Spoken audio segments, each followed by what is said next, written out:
सोच को सच में बदलते देर नहीं लगती, इसलिए सकारात्मक सोचने में एक क्षण भी अब देर ना करें। मंजर धुंधला हो सकता है, मंजिल नहीं। दौर बुरा हो सकता है, जिंदगी नहीं। एक बार एक भिक्षुक अपने मन में उठने वाले नकारात्मक विचारों से बहुत परेशान थे। न चाहते हुए भी उनके मन में तरह तरह के गलत विचार आते रहते थे। उनका स्वभाव भी काफी चिड़चिड़ा हो गया था। वो बात बात पर गुस्सा हो जाते थे, दूसरों के प्रति जलन और नफरत की भावना रखते, लोगों की बुराई करते और अपने मन में तरह तरह की नकारात्मक कल्पनाएं करते थे। वो अपनी इन आदतों से बहुत परेशान हो चुके थे। बहुत सारे तरीके उन्होंने अपनाए, बहुत प्रयास किया कि अपने अंदर से बुरे विचारों को खत्म करने का, लेकिन कोई भी तरीका काम नहीं आ रहा था। अंततः एक दिन परेशान होकर के उन्होंने अपने गुरुजी के पास जाने का निर्णय किया। गुरु बहुत ही बुद्धिमान और आत्मज्ञानी व्यक्ति थे। जवान भिक्षुक ने गुरु से पूछा कि गुरुदेव, मैं अपने मन से इन नकारात्मक विचारों को कैसे खत्म कर सकता हूँ?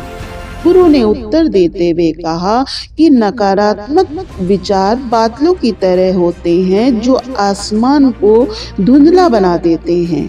अगर तुम्हें साफ आसमान देखना है तो पहले इन बादलों को हटाना पड़ेगा। ठीक इसी प्रकार अगर तुम अपने दिमाग से नकारात्मक विचारों को खत्म करना चाहते हो तो सबसे पहले तुम्हें इन नकारात्मक विचारों के मूल कारणों को पहचानना होगा और उन्हें नष्ट करना पड़ेगा। जवान भिक्षुक को गुरु की ये बातें ठीक से समझ में नहीं आई, तो उसने गुरु से इसे थोड़ा विस्तार से समझाने का आग्रह किया। तब गुरु ने शिष्य को एक कहानी सुनाई।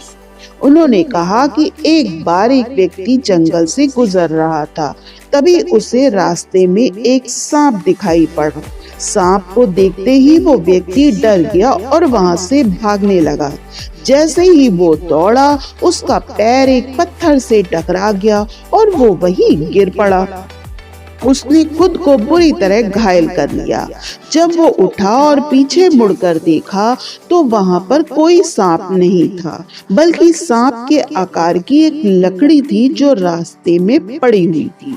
तब उस व्यक्ति को एहसास हुआ कि उसे नुकसान पहुंचाने का कारण वो सांप नहीं, उसके अंदर बैठा वो डर और नकारात्मक विचार ही है जिसने उसे घायल कर दिया। कहानी खत्म करते हुए गुरु ने उस जवान भिक्षुक से कहा कि मन के नकारात्मक विचार उस सांप की तरह ही हैं जो तुम्हारी परेशानी का मूल कारण नहीं है, बल्कि तुम्हारी समस्या का मूल कारण तुम्हारे अंदर बैठा डर, नकारात्मक भावनाएं और अतीत के बुरे अनुभव हैं, जो नकारात्मक विचार, गुस्सा, द्वेष के रूप में बाहर आते हैं। इसलिए अगर तुम्हें अपने मन से नकारात्मक विचारों को खत्म करना है तो इसके मूल कारण को पहचान कर उसे नष्ट कर दो। अब इस कहानी को हम अपने जीवन में कैसे लागू कर सकते हैं, आइए मैं आपको बताती हूँ। इसके लिए कुछ सुझाव हैं। पहला, माइंडफुलनेस, यानी अपनी जागरूकता को बनाए रखना, उसका अभ्यास करना, अपनी भावनाओं और विचारों के प्रति जागरूक रहना। देखिए कि आपके भीतर क्या चल रहा है, आप अपने आसपास की घटनाओं पर क्या प्रतिक्रिया देते हैं।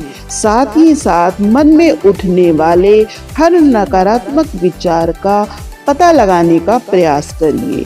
दूसरा, अपने अतीत की बुराइयों, अनुभवों और घटनाओं को स्वीकार करना सीखिए और खुद को और दूसरों को माफ कर दीजिए। तीसरा, आभारी रहिए अपने जीवन के सकारात्मक पक्ष पर। अपना ध्यान केंद्रित करिए और आपके पास जो कुछ भी है उसके लिए ब्रह्मांड का आभार व्यक्त करिए। आभार व्यक्त करना हमारे नजरिए को सकारात्मक बनाता है और हमें हमारे अंदर से नकारात्मक भावनाओं को, विचारों को खत्म कर देता है। चौथा, दयालु बनिए, खुद के प्रति भी और दूसरों के प्रति भी, क्योंकि नकारात्मक विचार अंदर ही अंदर खुद की बुराई और तुलना करने से पैदा होते हैं। अपने अंदर दया भावना रखकर ज्यादा से ज्यादा संतुष्ट जीवन आप जी सकते हैं। अंत में ये कहानी के माध्यम से आप यही सीख सकते हैं कि नकारात्मक विचार हमारी परेशानी का मूल कारण नहीं है। असली समस्या तो हमारे भीतर गहराई में छुपी हुई है। उनके मूल कारणों को पहचान कर हम इन विचारों को अपने दिमाग से निकालना शुरू कर सकते हैं और एक ज्यादा खुशहाल और शांति से भरा जीवन जी सकते हैं। याद रखिए, कहानी के सांप की भांति हमारे ज्यादातर नकारात्मक विचार सिर्फ और सिर्फ भ्रम मात्र हैं, जिन्हें हम अपने मन में पैदा करते रहते हैं। आपको बस खुद पर यकीन रखना है और आप नकारात्मक सोचना बंद कर देंगे। इसी के साथ साथियों, मैं जल्दी ही मिलती हूँ एक नए उद्देश्यपूर्ण वीडियो के साथ। तब तक अगर आपको मेरा वीडियो, मेरे विचार पसंद आते हैं तो मेरे चैनल को सब्सक्राइब कर लीजिएगा, वीडियो को लाइक और शेयर कर दीजिएगा। इसके लिए आप सभी का धन्यवाद।